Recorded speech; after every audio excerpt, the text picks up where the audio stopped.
The first time I learned about Forrest Fenn and his treasure was in my mother's home in her garage.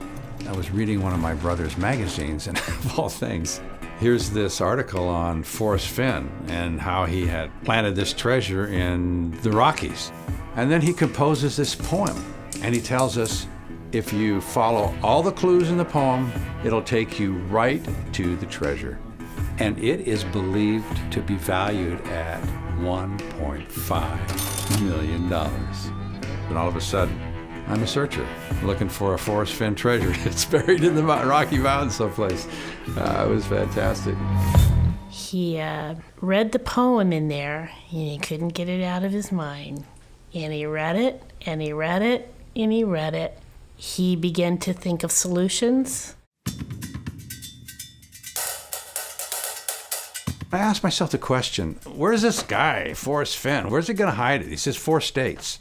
Well, he lives in New Mexico. He's 80 years old. You're old, Tim. Yeah, I'm old. Well, you like driving all over the place looking for stuff? No, I don't. I like to stay close to the house. Well, Forrest is probably the same. Do you think, Tim, think about this. You think he would like to be able to find out if somebody found his treasure? Yeah. Okay, then it's probably close by. He'd probably want to go to a place where he could look and see if that treasure was found, if the area he put it in was at all disturbed. What I had was a state, and I had a name that I thought I would try and run down, and the name was Brown. And in the clue it says, take it in the canyon down, not too far, but too far to walk, put in at the home of Brown. And so after about page 5 on Google, I came up with a realtor. His name was Brown Realty. And it was on Highway 4. So I started that as my starting point. And so I started going up the canyon. As I'm going up the canyon, I'm looking at anomalies, and I'm looking for things in the river, and I'm looking for something that's going to pique my interest. And of all things, I see a script written Z. Not the typical Zorro Z, but a script, a handwritten Z.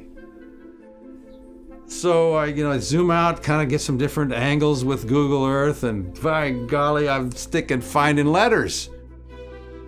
I got an edgy E, really edgy E, but it's an E. And then the A is a lot easier to see, the L is a lot easier to see. And the B, it's all trees. I could see it's a B. My wife couldn't see it was a B. No, Tim, there's no B there. It's a B. Trust me, it's a B. And before too long, I'm looking at B-L-A-Z-E. It's just unbelievable. Yeah, I remember that in the poem. There's something called a blaze. Nobody's talking about this. Nobody even knows it. Let me tell you something. Today, you go on 50 chat lines, chat sites, websites, Forrest Fenn sites, interviews. Nobody's talking about B-L-A-Z-E. I mean, I don't know. I fell into the thing. I was like, just like you put your foot in a bucket of mud or something. It's just lucky. I don't know. I don't know if it was luck or not, but.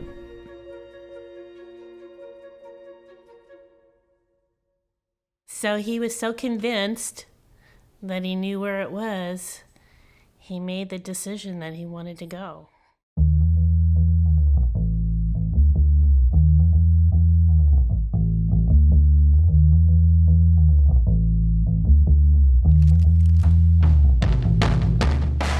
To date, there's 3 guys who've lost their lives looking for this treasure. This is a wonderful place to come out to, the wilderness, but you really need to be prepared. It can be very, very dangerous. It's always the surprise thing that you don't want to happen, a slip or a fall or whatever. The next comprehensive approach was seeing, do these clues actually match up? Well, let's look. Begin at where warm waters halt. Well, the blaze is in a place called Val Ez Caldera, and it's known for its warm waters. Take it in the canyon down. Gee whiz, that takes me right to the home of Brown. This is starting to get a little scary for me, realizing that I'm actually on the right trail. There'll be no paddle up your creek. So Forrest is trying to get across the idea, don't go into a place where there's real deep water. This is a place where there's just a small creek. And Hemis River satisfies that clue. Just heavy loads and water high. So the headwater of this Hemis River is this huge, beautiful edifice called Battleship Rock. So I'm looking at this edifice thinking, is that it? It says, look quickly down your quest to cease, but tarry scant with marvel gaze. Difficult clue to interpret, but gee whiz, to me, that's the tomahawk handle. There's a tomahawk handle there. If you bury the tomahawk or the hatchet, that means go in peace. That takes the blaze, which is a whole half-mile long, and it condenses it into one small 200 square foot area. When the things are lining up this way, and you're in the process of the potential of finding this much money, your palms start sweating and you just, don't bother me, I'm trying to figure this out. If you're brave and in the wood, there's only so many places you're gonna put a treasure in a place like this. You can either put it under rocks, under bushes, or if there's a tree with a cavity inside of the tree at the base, that's your spot. I'm spent. I'm tired. I'm spent. I know that I'm in the right area. Where is this thing?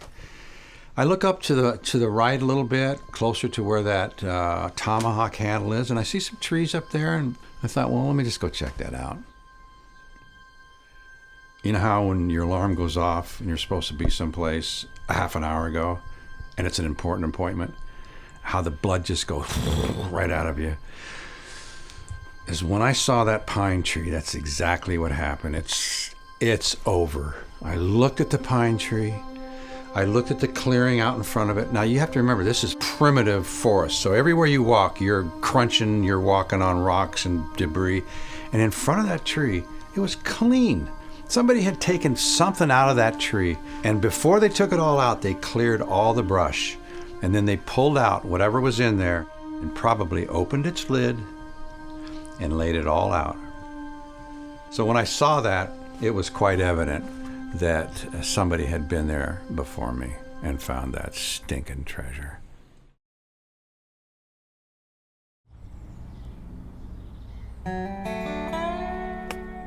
From this standpoint and going forward, I'm done with regard to treasure. And that'll give us a little freedom to maybe kick back and relax a little bit. Looking forward to that.